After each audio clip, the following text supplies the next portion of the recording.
Okay, so today's session is on refinancing with ROC USA Capital. Some of you on the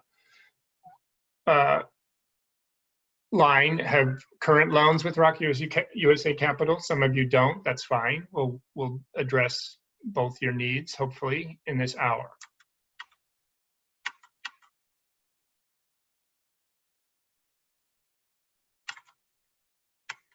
Oh. Of course, now my screen is stuck and it's not moving, so give me a second.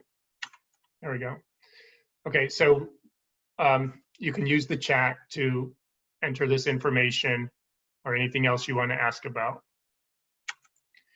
I just want to give you a quick overview of where ROC USA Capital's ROC portfolio stands.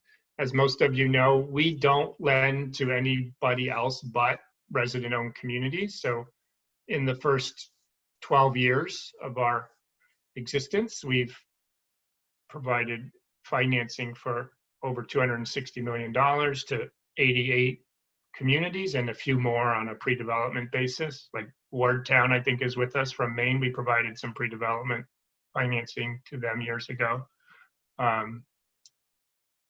And over 7,300 homes in the communities we financed, and we've recently been expanding, in the western states and the South more than in the Northeast, but we've always, of course, had major presence in the Northeast as well.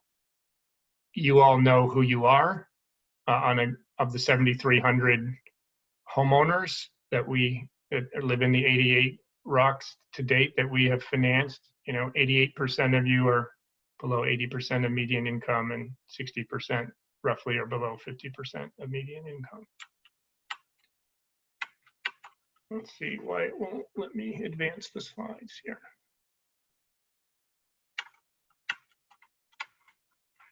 Oh, that's weird. There we go. Okay, the other thing I think that's important for all of us to understand about this market that we've created with you guys and you've created for your neighbors and yourselves, which I think is really at the heart of the whole purpose of why you wanted to buy your communities, is we have every 5 years we're sending some market research professionals out to the communities we financed 5 years earlier, and we're collecting through their work market lot rent information, and they're providing us and you that information through us. And so 25 of the 88 ROCs have been assessed to date, 5 years into their tenure as resident-owned communities. And you all, on average, are paying $33 a month less than your peers in investor-owned communities in your respective markets. That's across the 25. There have been a couple that are right at market, but 22 out of 25 have been below, and the average savings on a monthly basis has been $33 a month. And you all know what you can do with $33 a month, or close to $400 a year, other than pay lot rent. So, and that's all while you've been making the capital improvements you need to make in your communities, improving your neighborhoods, building your social networks there and your political networks. So this is one of the measures, I think, of success for all of us.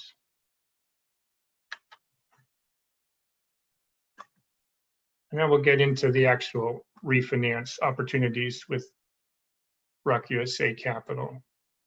But I wanted to just give that background because I thought it was helpful and important context. So there's two ways to refinance with ROC USA Capital. One is at maturity, when your first loan is becoming, at its maturity date. We know you have options we hope you have options. We want you to have options after 10 years to go to your local banks, credit unions, etc., other financial institutions in your local market, and tell your story and try to sell them on financing you for your next 10 or 15 years. But we will reach out and be in contact with you about a year before your maturity date if you haven't first contacted us. to start a discussion about refinance, because it does take, you know, a few months. It doesn't happen overnight, and we'll get into what are the activities that need to happen to successfully refinance with us or anyone else, and why you would want to start that conversation at your board level and with your members, you know, about a year before your maturity date. You've been a good customer of ours. We want to keep you as a customer for at least another 10 years, but we understand and we encourage you to, you know, seek out the other opportunities in your market. We've had one borrower to date who refinanced out of our portfolio with a local bank, a regional bank. So that was, we considered a success, not a failure on anybody's part. They got the better deal at the bank, so that was good for them.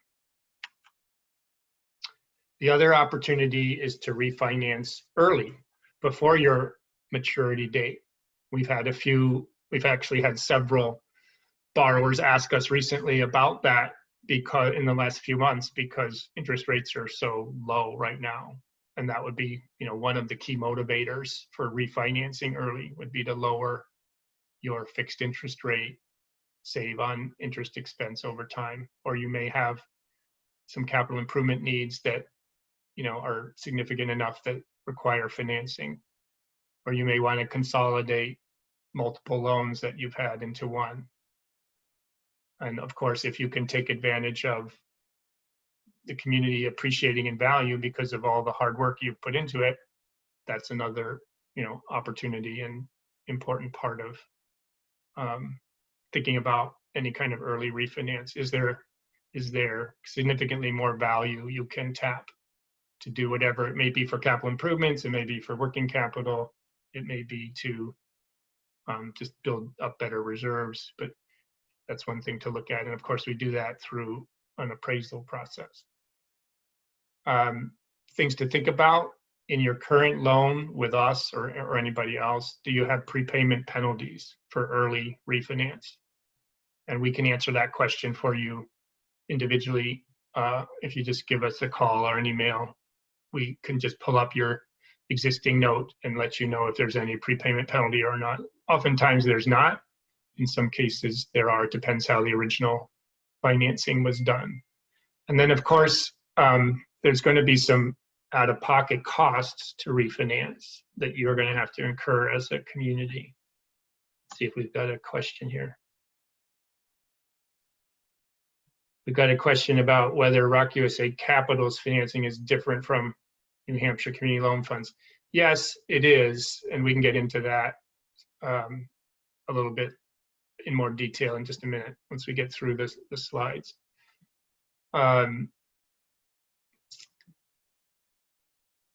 so out-of-pocket costs, like, you know, most of you who financed with us at the beginning of your purchase process got pre-development loans from us for appraisals, legal services, environmental reports, engineers reports.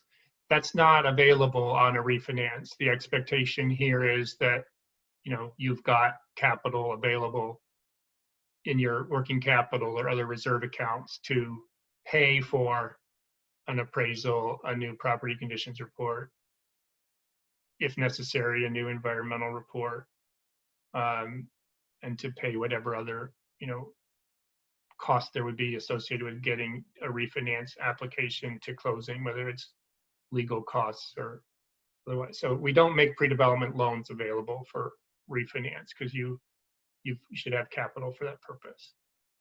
And of course, you don't want to refinance really with us or anybody else unless you can show 3 full years of audited, reviewed financials. So if you haven't been in business at least 3 years, probably not the right time to think about refinancing because it's going to be hard.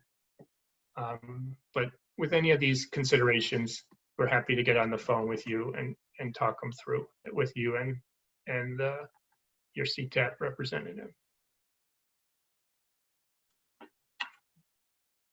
Okay, so what are the costs to refinance? Again, whether you're doing it early or at maturity of your loan. Certainly there's going to be a new appraisal. We did the appraisal at the beginning of your term of the loan, which, you know, if you're refinancing at maturity, it's 10 years old.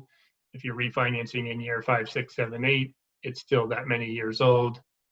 Lenders do not rely on appraisals that are that old. They should be within 12 months of the date of the financing. So you're going to need to do a new appraisal. That typically costs today $4,000 to $5,000. We're going to probably need a new property conditions assessment report on the condition of the property, unless it was, entirely, all the infrastructure was entirely replaced, because there'll be something that needs to be addressed over time. So figure that into your thinking. On environmental reports, we put a question mark here because personally, I don't always think that a new environmental report is necessary. You've maintained the use of the property as it was 10 years ago or 5 years ago, unless you've, started operating some commercial activity, which most of you don't, that is causing some new environmental concern. We would not necessarily require a new environmental report, but I'll talk to you about the circumstances under which that might be necessary. And certainly if you're going to another lender, they're going to require it because they were not a party to the original one, 5 or 10 years ago. And there are legal, title, and closing costs like any other, financing to get to closing. So got to figure those in. And we charge for refinance less on a fee to close than we would on a new acquisition. So most of you, if you financed with ROC USA Capital 5 to 10 years ago, you paid at closing a 75 basis point or 0.75%, 0.75% fee to us. Since we already know you, we have all your financial statements for many years. We're not going to do as much work on a refinance as we would on a new acquisition to get to know the borrower and the property. So our fees are a little bit less, 50 basis points, not 75 or 100 basis points. And for those who are not familiar with what we mean by basis points, it's just 1/2 of 1% is 50 basis points. 3/4 of 1% is 75 basis points.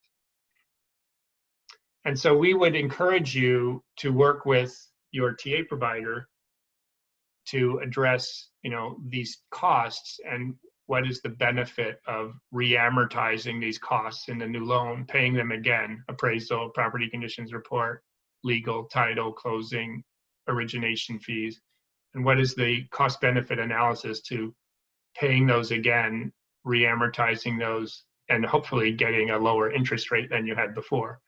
But that's a cost benefit calculation that, your TA providers should be able to help you with. And again, feel free to use the chat to ask any questions. Nancy did that, and we'll definitely respond to all of them as they come in.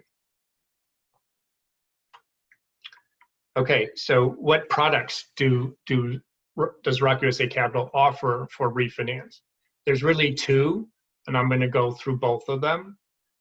The first one is a first mortgage, like you would have had from us at acquisition originally.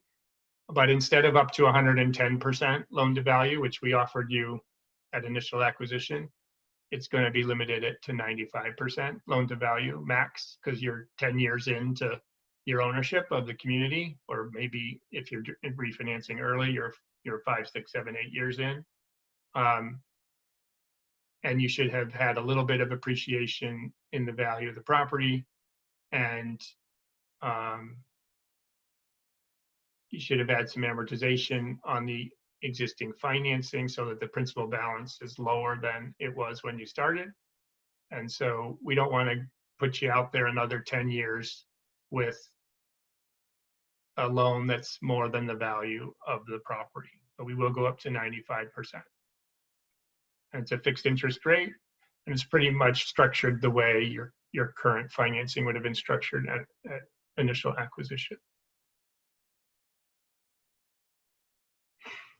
So that's one option, and that's really available to everybody, small and large. I'm going to talk about another option that's really more likely to work with some larger communities. So this is the second product we offer. It's a second mortgage loan in combination with a first through NCB, which stands for National Cooperative Bank, and Fannie Mae. We've been working with National Cooperative Bank since 2012 very successfully across the country to do, probably 10 or 12 different ROCs as a participant in our loans. Fannie Mae and Freddie Mac as the largest, mortgage lenders in the country, both to manufactured home communities and others, have some regulatory compliance issues with their federal government regulator to do more in the manufactured housing space.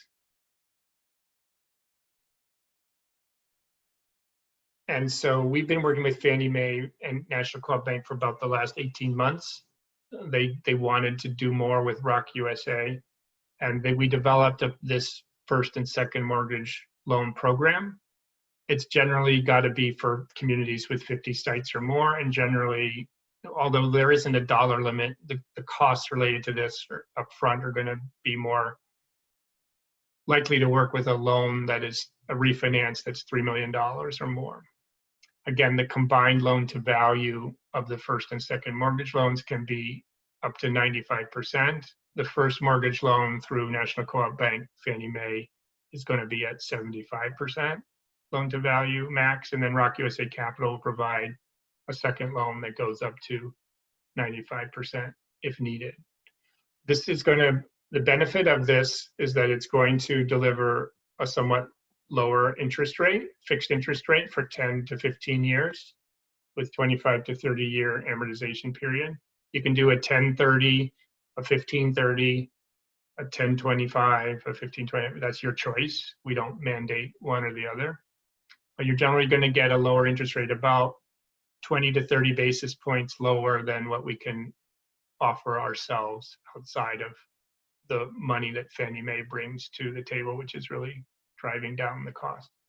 And in addition to an application fee or a origination fee on our second mortgage loan, there will be application fees and origination fees through National Cooperative Bank as the first mortgage originator of the loan. But the reason this is exciting is, obviously Fannie Mae is the largest provider of housing finance capital in the country. The more we can do with them, the better the product will become, and the more widely available it would become. We have not done one of these loans yet. It is available now. We looked at a couple last year, but they were smaller. They were, $1 million, $1.5 million, and they didn't really work out too well. There are just too many upfront costs for the borrower. The other thing that's going on right now because of COVID-19 and the pandemic is Fannie Mae has gotten much more conservative about its reserve requirements. They had really approved our standard reserve requirements that many of you know, one month's debt service, 1.5 to 2 months working capital reserve, and the escrows for taxes, insurance, and replacement reserve. They really signed off on that as the program. And then when COVID-19 hit, they got much more conservative, and they're currently, wanting many more months of debt service reserve and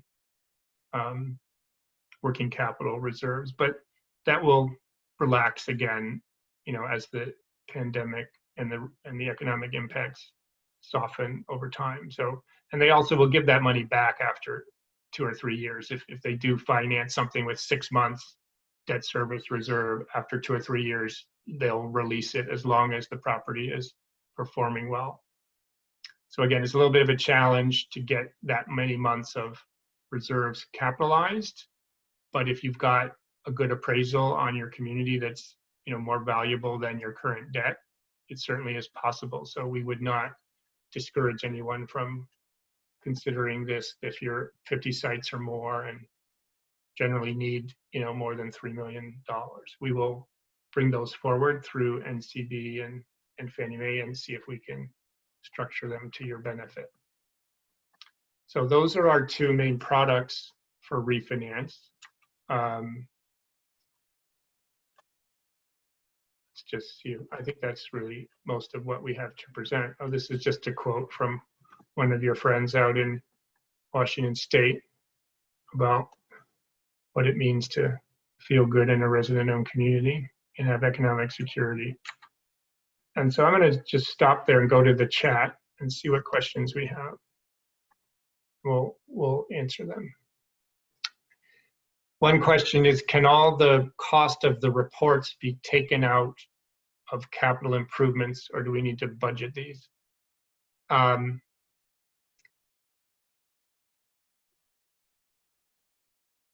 That's a really good question. I think you should be budgeting for them. Your capital improvement reserve is for capital improvements. These costs are not adding to the value of the property. They're costs that you pay out, and reports are done, and the reports help you do the next, refinance application, but they're not adding to the value of the property. So I think you should be budgeting for these, or using your working capital accounts that you may have. Let's go back to the question about, is ROC USA Capital's loans different from New Hampshire Community Loan Fund?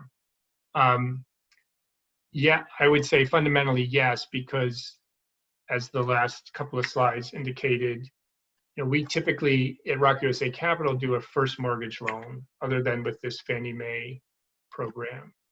And the Community Loan Fund in New Hampshire typically does a second mortgage loan with another bank or financial institution in first position. All of ROC USA Capital's loans to date have been first mortgage loans. So that's the main difference. We will do the second mortgage loans through this Fannie Mae NCB program. So it's yes and no is the answer there. And if you want more detail on that, we can go into it.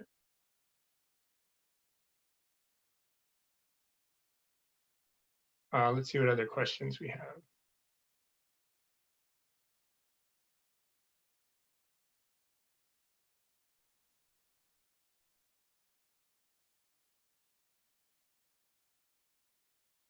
Not sure I understand this one question. Tina asks, which bank did you say wanted to work with ROCs? Is that you wanted to know which bank refinanced the 10-year-old ROC? Is that the question? If that's the question, it was M&T Bank in New York that refinanced the Champion Homes community in Elbridge, New York.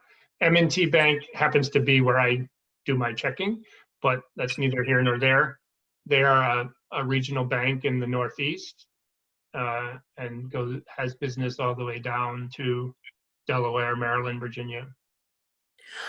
I apologize. This is Tina. Sorry, it took me a minute to get my mic to work. I thought I'd heard you say that there was a bank that was anxious to work with ROCs on financing on the 50 or more, and I didn't catch the name of the bank.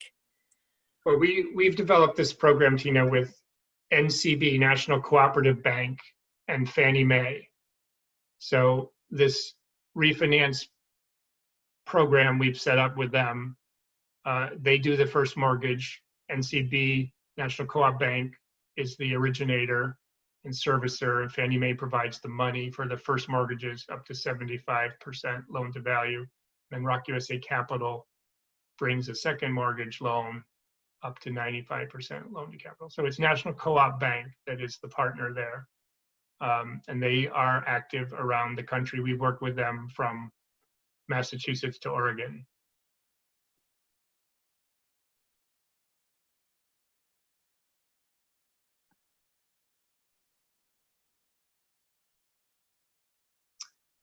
So another question is, what is the time frame that we think a refinance should take from start to finish? I think let's talk about some of the other things that are are required. So remember when you originally purchased your community, we asked you to survey the homeowners, and the CTAPs did that, and you provided a self-reported household demographic survey, you know, the number of people in your household, your annual income, whether anybody was disabled, you know, et cetera, et cetera. We need to do that again in any refinance, because that information also is now, you know, 5, 7, 10 years old. So building that into your thinking and your process, I still think if that can be done efficiently and quickly, this whole process from, you know, beginning to closing should not take more than 90 days. You know, apply, pay for the appraisal and the property conditions report and the other due diligence. Those things take 30 days to get, you know, once they're contracted for, to get done. So the first 30 days is getting, you know, that due diligence done by the third party. And then it's really a couple of weeks from there to get in front of our loan committee with a recommendation and work out the details with you on the, you know, the amount, the interest rate, the term and amortization, any rent increase that may be part of the package. And then, you know, the last 30 days is really, you know, the closing process. So, you know, I think the whole thing can be done in 90 days, even faster sometimes, but I think the one that sort of piece that takes perhaps the longest is getting all of the household survey information back. And it will be done the same way as it was done originally in the pre-acquisition period. It's going to be, again, it's anonymous. The CTAP will collect that information and upload it into our database so that we can see the aggregated picture. We never see anybody's name on any survey. You know, we don't know who's survey number 5, but we know how it all aggregates up in our database. And so that has to be done. Somebody's asking, somebody's asking, they only have 30 sites, so we're not able to use the Fannie Mae program. Okay, so let's go back to option 1, which is available to anybody, which is our first mortgage refinance loan up to 95% loan to value, fixed interest rate, 10-year term, 30-year amortization. And the fixed interest rate is going to be, you know, it's going to vary a little bit depending on where you are. We have some partners who like to do rural communities at somewhat lower interest rates than we can do in some suburban communities. And so depending on what state you're in and, you know, whether your community is rural or not, we may have slightly different interest rates. But today, you know, for a 30-site community, you should be able to count on getting a fixed interest rate from us at around, you know, no more than 5% right now, sometimes a little bit less, Michael, based on where interest rates are today. we have a first mortgage already, TD Bank, so this would be a second mortgage. So I'm assuming it wouldn't qualify under A. We're looking to refinance. You don't want to refinance your first, you want to refinance your second? Is that the? Correct. The one with the, Interesting. Okay, yeah, so that's a slightly different approach. We could look at that. TD Bank we've worked with many times, so we could look at that. You're right. It's not in product A or product B, but we should still look at it. right, we just refinanced with TD Bank for a lower rate. Now we're looking to refinance the New Hampshire Community Loan for a lower rate, because that would be the second mortgage. Yeah, so we should look at that. That's a conversation between, you know, us and you and the loan fund. So yeah, we'd be happy to have a conversation about that. Okay.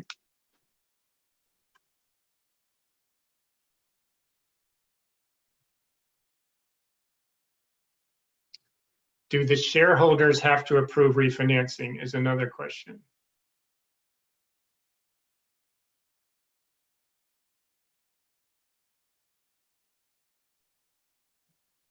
We've got a couple of other questions, so I may be working these in backwards order, but I'll get to all of them. Thanks for all your questions. This is really good.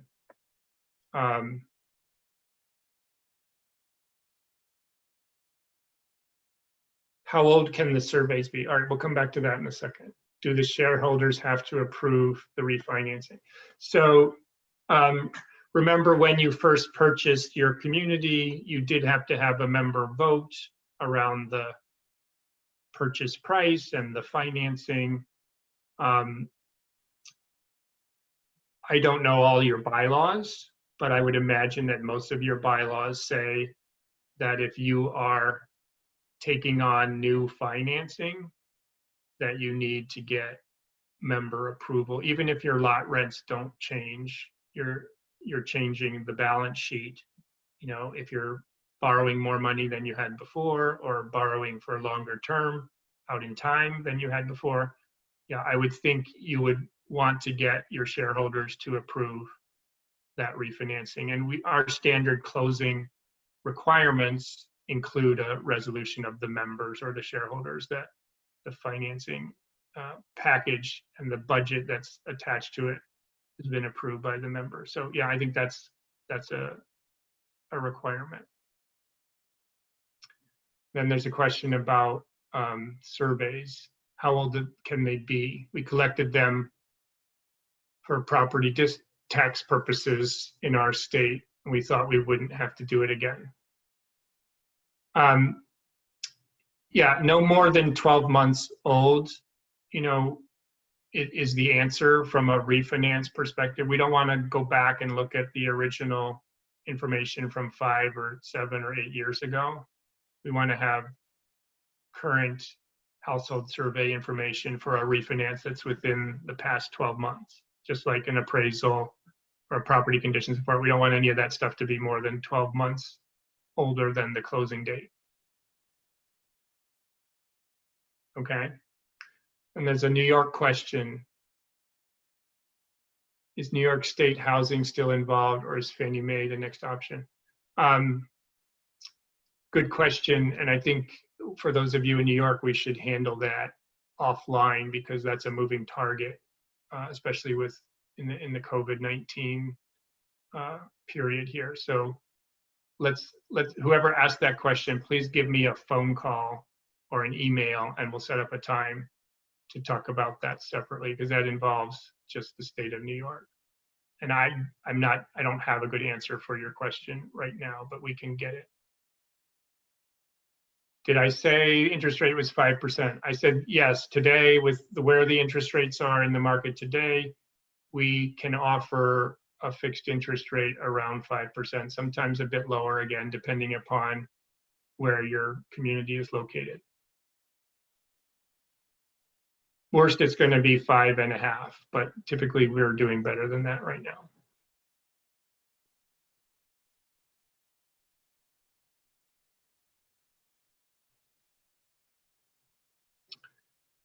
Any other questions about the household survey process?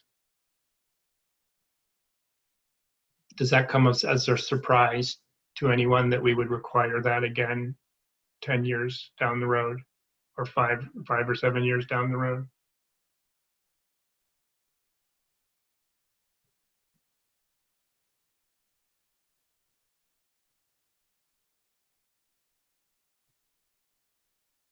Okay. Yeah, again, the reason, let me just say a little bit more about that. ROC USA Capital, ROC USA is a nonprofit. We have tax-exempt charitable status with the Internal Revenue Service at the federal government level, which means, you know, we can accept donations to support the work that ROC USA does, or, you know, foundation grants and contributions. In order to get that status with the IRS, many years ago, they said, you know, you've got to be serving with your loans predominantly low-income people, and you've seen in your loan agreements what that means, 75% at least below 80% of median. So we did that when we documented that when we first financed your communities. But now it's 5, 7, 8, 10 years later. I don't think it's credible to go back to the IRS and say, we did that 9.5 years ago. All the people are still the same. Their incomes are still the same. We're relying on information that's 9.5 years old. I just don't think they would buy that. We know people move in and out, people's income changes. So for the purposes of a new loan, we need to do that again to just make sure that from an IRS compliance standpoint, we're not putting ROC USA or ROC USA Capital in jeopardy of, losing that status. We also have some federal government grants that write down the cost of some of our loans from the U.S. Treasury Department, and we want to make sure we, can continue to access those as well. Those sometimes deliver some very low interest rates. Surveys are very difficult to get from the homeowners. Is there a percentage that is accepted? Oh, good question. Would 100% need to be collected? The answer to that is no, it's not 100%. The threshold we use is 70% of the homeowners need to participate in the household survey process to give us comfort that we have we have enough to verify that, enough people are low income. So no, it's not 100% return rate. It's the 70% minimum return rate.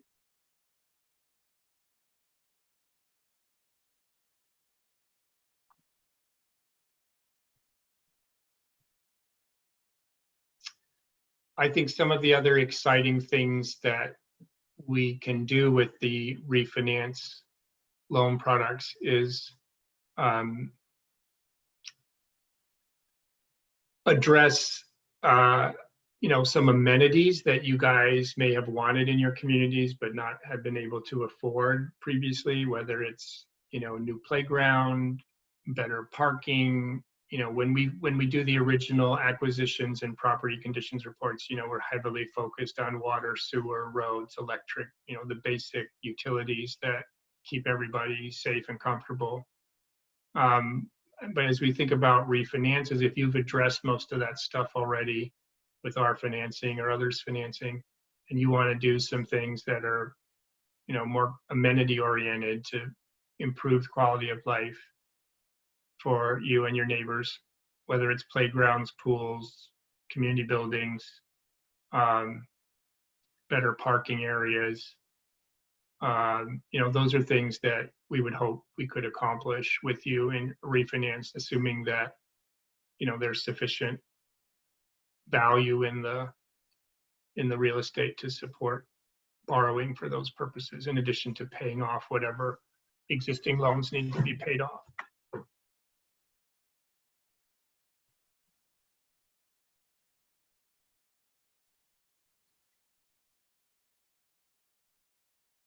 So another question, if we refinance through a regional bank, can we still be a ROC community? Okay, good question. So your relationship with ROC USA is not based on your financing with ROC USA Capital. Yes, you would still be considered a ROC community. We have many communities in other states, Oregon, Maine, so in a few other places that are not financed by ROC USA Capital, but they are still part of the ROC USA network. There are 200 plus ROC communities in our network, including New Hampshire, and only 88 have been financed by ROC USA Capital. So just because you would choose to refinance with another financial institution, that doesn't kick you out of ROC USA network and the other benefits that ROC USA offers. If we do not have a second, can we apply for one if we're not refinancing the first? Sure.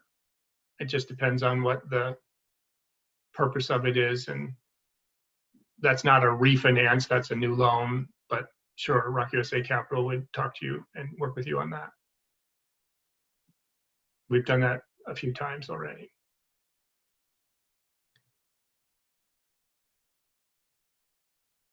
And I think this question is, if we don't refinance through ROC USA Capital, can we still participate with CDI? CDI being Cooperative Development Institute, the TA provider in much of New England. Yes. I mean, again, not every ROC is financed by ROC USA Capital. As I said, there are some in Maine that are financed by the state of Maine that CDI has worked with closely and continues to work with. We may have someone on the call who's in one of those communities in Maine. So yes, your relationship with the TA provider and your relationship with ROC USA is not dependent on ROC USA Capital's financing. You can maintain those relationships and continue to receive the benefits that we offer beyond the financing, regardless of whether we refinance your community or not.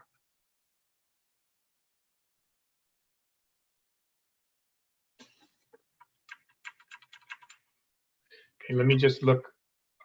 These are great questions, everybody. I just want to make sure I didn't miss one.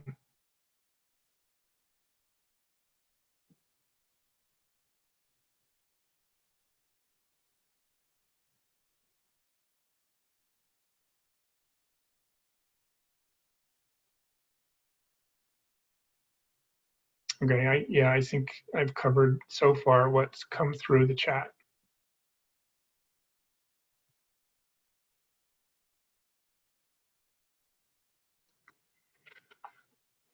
Okay, here's another related question about the TA provider. Is it a must that if you refinance with ROC that you maintain the relationship with your TA provider?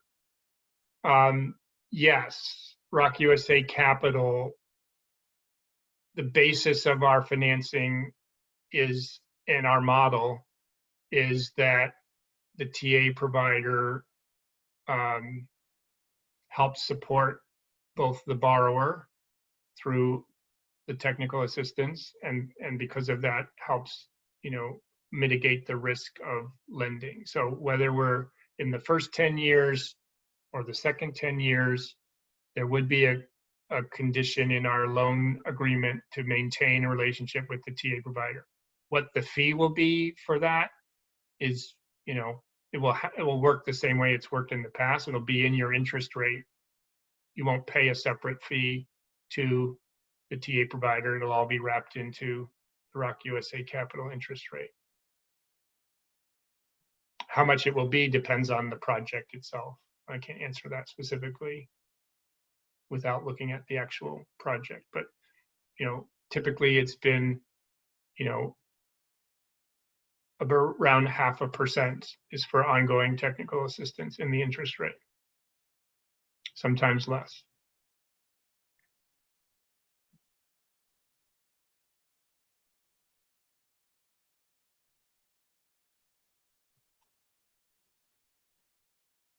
Other questions?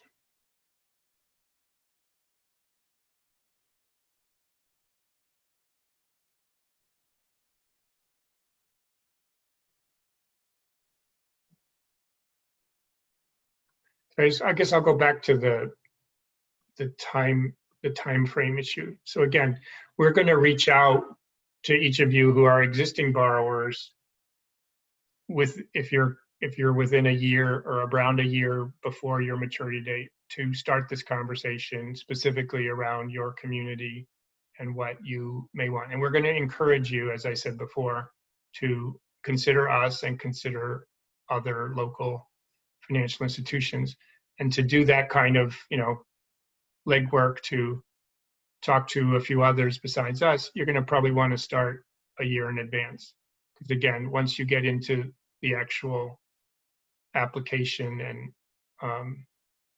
underwriting, it's about a 90-day process to get all the due diligence done. And you don't want to do the due diligence reports twice, once for one lender and once for another lender, because the first one didn't come up with what you wanted. So you want to do your due diligence around the available lenders and their products and make a decision, and then work with that one lender to get all the due diligence done in a timely fashion. So again, it may sound like it's way in advance, a year out, but the reason for that is simply to make sure you don't get pinched on the back end of your maturity date and not be ready to refinance with somebody. We don't want to have to do extensions of time, 10 years, at 10 years to accommodate another few more months of due diligence and underwriting. We want to be way ahead of that curve.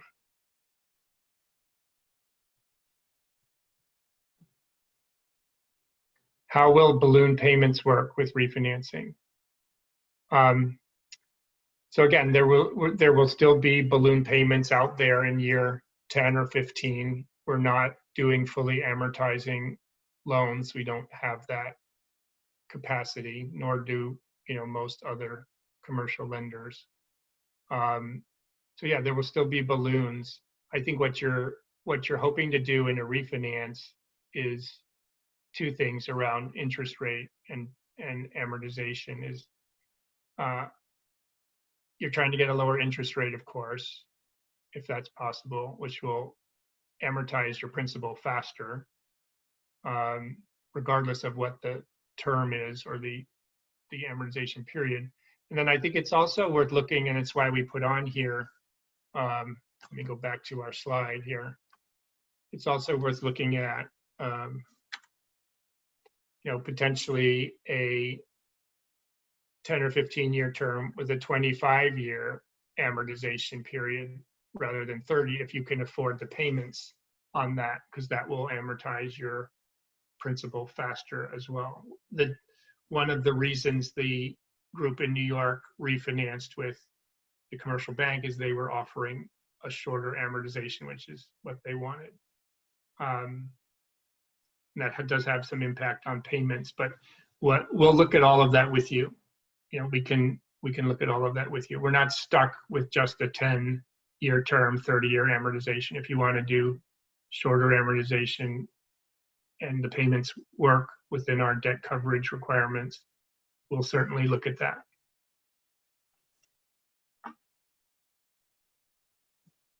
Okay. I know everybody would love to have a 30-year loan that's fully amortizing and the amortization schedule goes to zero at the end of that 30-year period. That's just not the way most commercial lending works for real estate. Some of your state housing finance agencies may offer that, like Maine. And so, if you want to reach out to your state housing finance agency, maybe that's a possibility on, for a fully amortizing loan. So we would encourage you to do that. The work that we've all done over 12 years, we've brought half a dozen housing finance agencies into this business that never considered it before. So that's a good news story, and we would encourage you to talk to them. And I have contacts with half a dozen of them at least, so I'm happy to share that.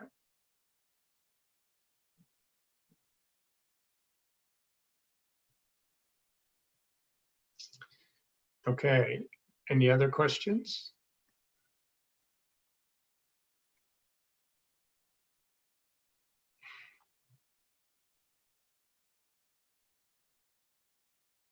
Let me ask you guys a question and you can respond through the chat. And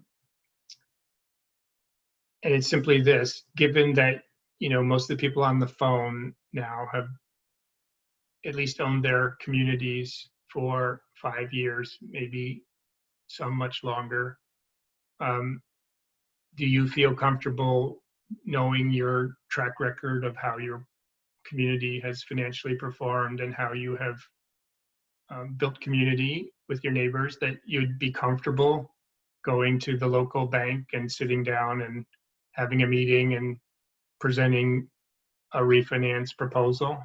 Or is that still sort of is that still an intimidating prospect? Just trying to get a sense of how comfortable you are, telling your story to potential lenders. Because that's something, the reason I'm asking is that's something we could offer potential, training around as well, if it was of interest.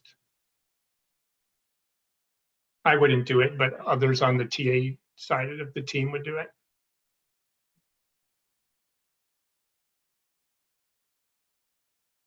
Okay, one comment is, yeah, intimidating. Some feel comfortable. Okay, good.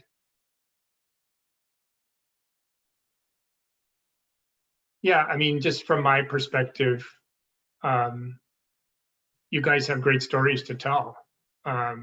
You started with nothing. Nobody believed in you except yourselves and us, and maybe New Hampshire Community Loan Fund for those of you in New Hampshire. And you've proven over 5, 7, 8, 10 years that you're good operators and managers of your communities. And I think that's a great story to tell.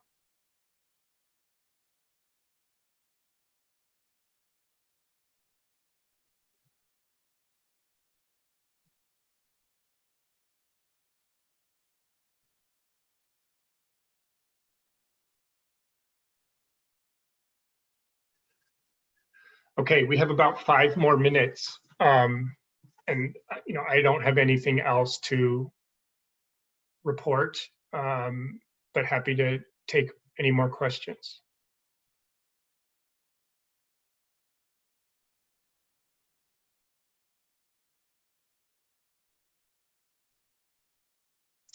You have people standing in line who want to live there. That's great.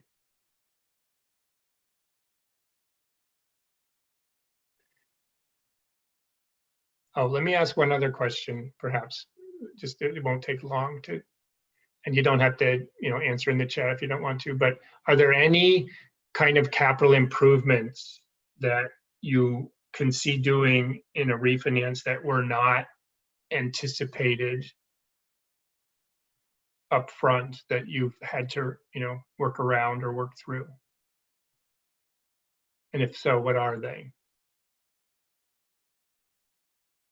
And then we'll get to this average closing costs question. Roads, okay, yeah. Any other surprises in the capital improvement needs that weren't originally addressed?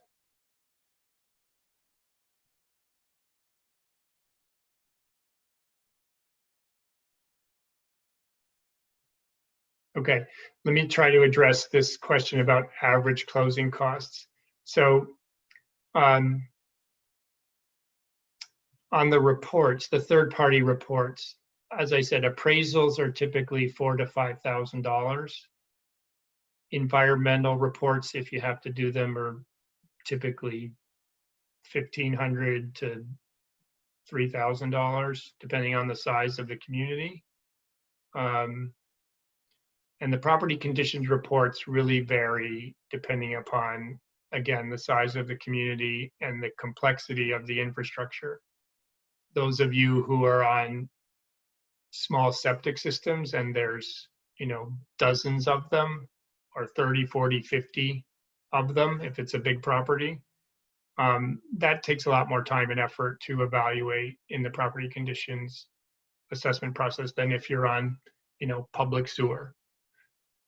Public sewer, we just run the camera down the sewer lines and take a video, and the person who does that, interprets where the problems are.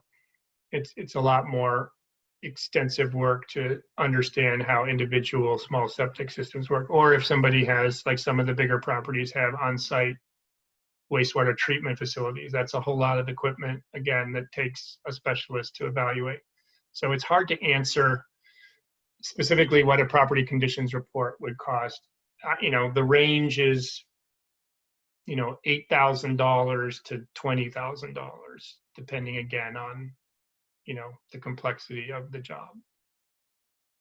The more straightforward ones with public water and sewer, lower. The more complicated ones with lots of different septic systems or on-site treatment plants or wells, going to be higher. So if you're thinking about an all-in budget for the reports, you know, anywhere from $15,000 to $30,000. And then there's closing costs, which are typically, the closing costs would typically be financed, you know, the title insurance, the recording fees, the legal fees would typically not come out of your pocket. Those would be financed at the closing table. It's really those third-party reports that you have to be concerned about paying for. And we would only add, we don't charge any of our fees until closing. You know, that's another advantage potentially of our financing. We don't have an application fee, a commitment fee, an underwriting fee. We only charge our fees at closing, which are financed. So if we're charging 50 basis points on a $5 million loan, it's $25,000, you know, you don't have to come up with that in cash. That's going to be out of the loan proceeds at closing.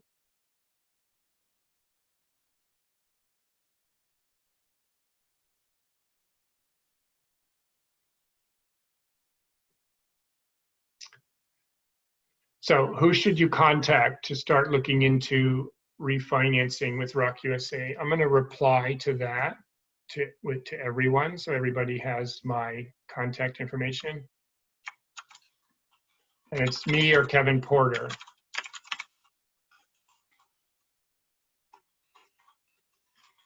Kevin Porter is our loan officer. And we are at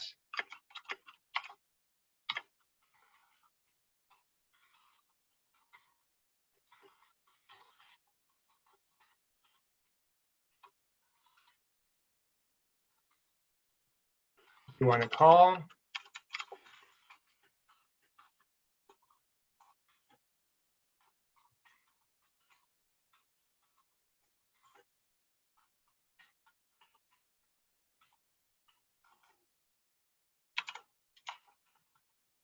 Okay. And he and I are meeting next week because there's a bunch of your peers who have already asked us about refinancing early. And so we've got a list of about 6 or 7 already that we need to respond to. But give us a call, send us an email, and we'll get you on the schedule. Okay.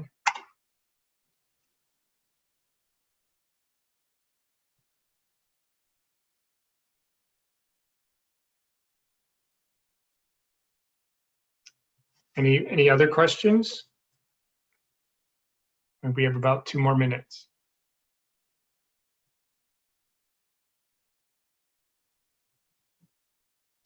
Okay, again, I encourage you to give us a call, send us an email. We're happy to talk through whatever the concerns that you may have are around refinance. And hopefully we can help and be creative. That's part of what we like to do. So again, the question that a couple of you asked, can you refinance the second with us and not the first? Or can you get a new second without refinancing the first? Those are all good questions, and we're happy to work through those with you and see what's possible. Okay, in addition to, you know, the straight refinance of a existing first mortgage loan.